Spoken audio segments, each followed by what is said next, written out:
영상 시청 전에 아직 안 하셨다면 구독과 좋아요 부탁드립니다. 재미있는 영상 지인에게 공유도 해주세요. 저희에게 큰 응원이 됩니다. 여러분, 안녕하십니까? 오늘 제가 여러분께 들려드릴 이야기는 저기 맑은 공기 흐르는 산골 마을에서 일어난 아주 특별하고도 가슴 따뜻한 사랑 이야기입니다. 흔히들 사랑에는 국경도 없고 나이도 없다고들 합니다만 막상 우리네 주변에서 그런 이야기를 접하기란 쉽지 않은 일입니다. 하지만 오늘 들려드릴 이 사연의 주인공인 만석 씨의 이야기를 듣고 나면 여러분도 어쩌면 식어버린 가슴 한구석에 다시금 따뜻한 불씨가 지펴지는 것을 느끼실지도 모르겠습니다. 자, 그럼 뚝뚝한 경상도 산에 만석 씨와 파란 눈의 이방인 사라 씨의 기막힌 인연 속으로 한번 들어가 보시겠습니다. 여러분, 여기 김만석이라는 남자가 있습니다. 올해로 54, 머리에는 어느새 희끗희끗 서리가 내리기 시작했고 손바닥은 곰 발바닥 마냥 투박하고 거친 농사꾼입니다. 만석 씨는 젊은 시절 잠시 도시 바람을 쐰 적 있었지만 부모님이 돌아가신 뒤 고향인 청송으로 내려와 20년 넘게 사과 농사만 짓고 살았습니다. 그는 참 부지런한 사람입니다. 동이 트기도 전에 일어나 과수원을 살피고 해가 져서야 허리를 펴는 그런 성실한 농부이지요. 하지만 여러분, 하늘은 공평하다 했던가요? 그에게 부지런함은 주셨지만 짝은 점지해주지 않으셨습니다.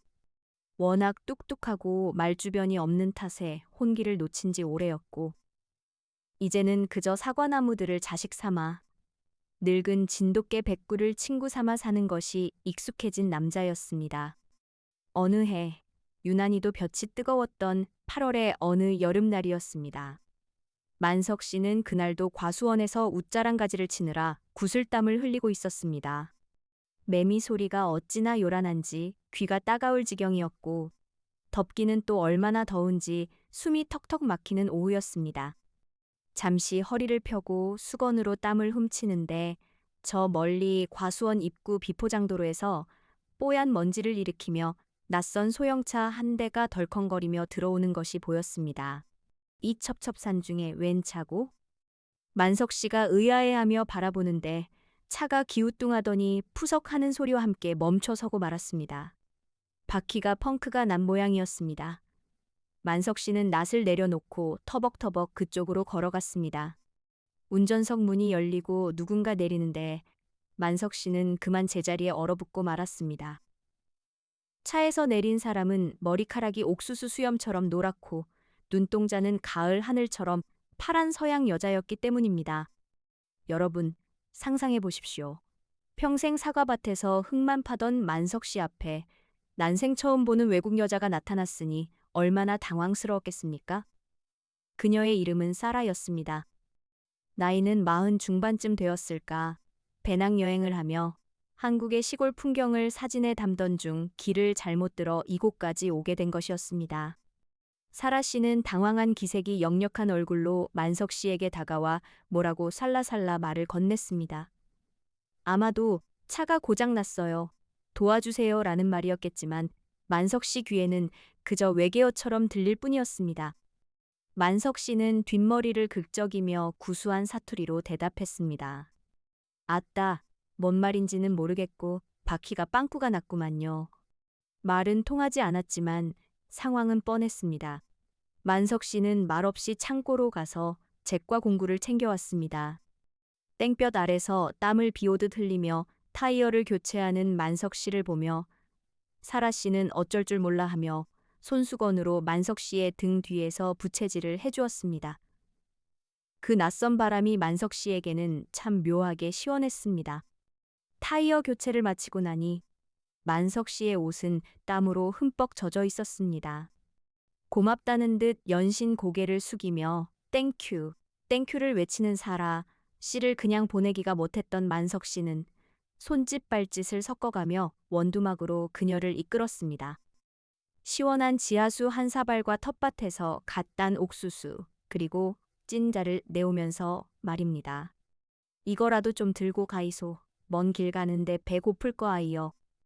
물론 영어 한마디 못하는 만석 씨였지만 그 투박한 손길에 담긴 정은 만국 공통어 아니겠습니까? 여러분, 참 신기하지요? 그날 사라 씨는 바로 떠나지 않았습니다. 원두막에 앉아 만석 씨가 건넨 옥수수를 하모니카 불듯 먹으며 눈앞에 펼쳐진 푸른 사과밭 풍경에 완전히 마음을 뺏겨버린 듯 했습니다. 그날 저녁 만석 씨는 읍내에 있는 정비소까지 그녀의 차를 에스코트해 주었고 그렇게 두 사람은 헤어졌습니다. 만석 씨는 그게 끝인 줄 알았습니다. 그저 살다 보면 겪게 되는 신기한 해프닝 정도로 생각했지요. 그런데 말입니다, 여러분. 인연이라는 게 참 묘합니다. 일주일 뒤, 읍내 장터에 나갔던 만석 씨는 깜짝 놀라고 말았습니다.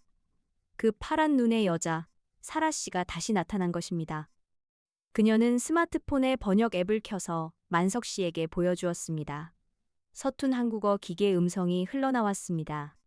사과밭이 너무 아름다워요. 며칠만 구경해도 될까요? 일도 도울게요. 알고 보니 사라 씨는 캐나다에서 작은 정원을 가꾸며 살던 분인데 한국의 자연과 소박한 시골 풍경에 깊은 감명을 받았던 것입니다. 만석 씨는 얼떨결에 고개를 끄덕이고 말았습니다. 그렇게 기묘한 동거 아닌 동거, 아니 정확히 말하면 농촌 체험이 시작되었습니다. 마을 회관 옆 빈방을 빌려주었고 사라 씨는 매일 아침 만석 씨의 사과밭으로 출근을 했습니다. 처음에 마을 사람들은 난리가 났습니다. 아이고, 만석이네 밭에 웬 서양 귀신이 왔다냐? 말도 안 통하는데 뭘 어쩐다는겨? 동네 할머니들의 우려 섞인 참견이 쏟아졌지요. 하지만 여러분, 진심은 통하는 법입니다. 사라 씨는 겉만 번지르르한 관광객이 아니었습니다. 밀짚 모자를 눌러쓰고 몸빼 바지를 입은 채 엉덩이에 흙을 묻혀가며 사과 속는 일을 거들었습니다.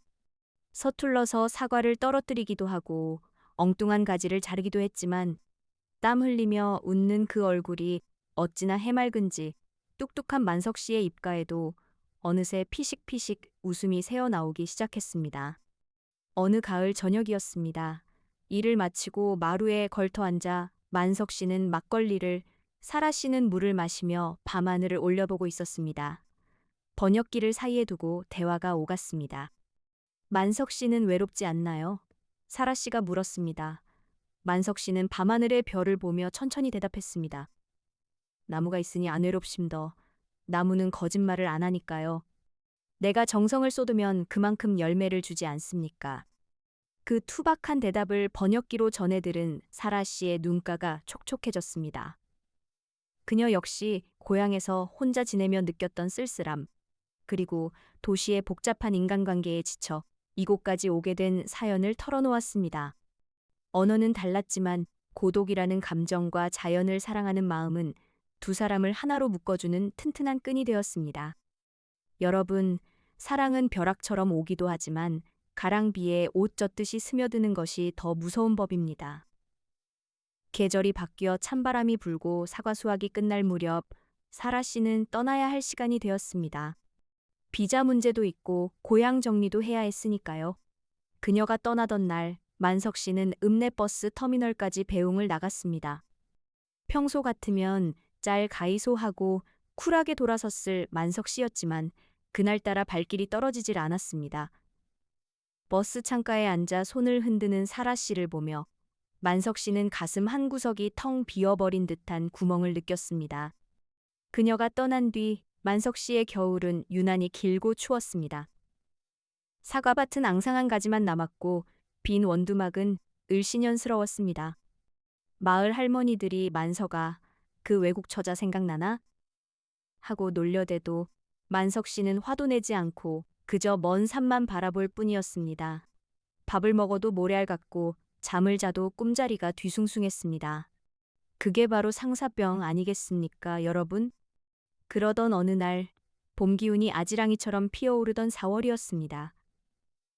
사과꽃이 하얗게 팝콘처럼 터지기 시작한 과수원에서 만석 씨가 걸음을 내고 있는데 마을 어귀에서부터 왁자지껄한 소리가 들려왔습니다. 동네 이장님이 헐레벌떡 뛰어오며 소리쳤습니다. 만석아, 만석아, 빨리 와봐라. 큰일 났다. 만석 씨는 무슨 사고라도 난 줄 알고 괭이를 던져두고 달려갔습니다. 그런데 집마당에 들어선 순간 만석 씨는 자신의 눈을 의심했습니다. 그곳에는 짐가방을 잔뜩 옆에 둔 채 환하게 웃고 있는 사라 서 있었습니다. 그리고 그녀의 곁에는 서툰 한글로 쓴 스케치북 한 장이 들려 있었습니다. 사과꽃 보러 왔어요. 그리고 만석 씨 밥 해주러 왔어요. 여러분, 그 순간 만석 씨가 어떻게 했겠습니까? 평소에 그 무뚝뚝한 경상도 사내는 온데간데 없었습니다. 만석 씨는 성큼성큼 다가가 흙 묻은 손을 옷에 문질러 닦지도 못한 채 사라 씨의 두 손을 덥석 잡았습니다. 참말로 다시 왔는교? 만석 씨의 눈에 맺힌 눈물을 보고 사라 씨도 활짝 웃으며 고개를 끄덕였습니다. 그녀는 캐나다의 생활을 모두 정리하고 이 먼 타국 땅, 그 중에서도 산골 오지인 청송의 사과밭으로 남은 인생을 걸러온 것입니다. 오직 만석 씨라는 사람 하나만 믿고 말입니다. 그해 가을, 사과가 빨갛게 익어갈 무렵, 마을 회관 앞마당에서는 조촐하지만 시끌벅적한 잔치가 열렸습니다. 족두리를 쓴 파란 눈의 신부와 사모간대를 쓴 투박한 신랑. 동네 어르신들은 국수를 드시며 만석이가 전생에 나라를 구했네, 구했어 하며 무릎을 쳤습니다. 지금도 그 사과밭에 가면 말입니다, 여러분.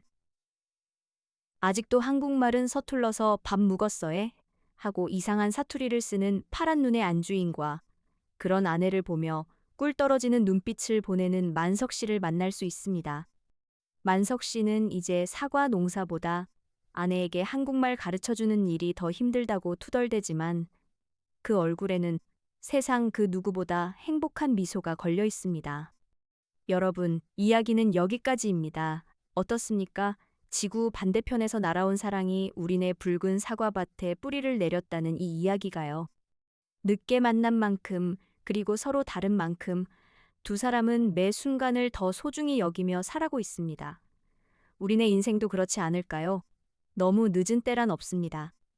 행복은 저 멀리 있는 것이 아니라 어쩌면 우연히 굴러들어온 낡은 자동차 바퀴 속에 혹은 무심코 건넨 옥수수 한 자루 속에 숨어 있을지도 모릅니다. 오늘 하루 여러분의 곁에 있는 소중한 사람에게 따뜻한 말 한마디 건네보시는 건 어떨까요? 만석 씨와 사라 씨처럼 말은 좀 안 통해도 마음으로 전하는 진심은 반드시 닿을 테니까요. 지금까지 사과밭에서 피어난 기적 같은 사랑 이야기였습니다. 들어주신 여러분 모두 건강하시고 행복하십시오. 감사합니다.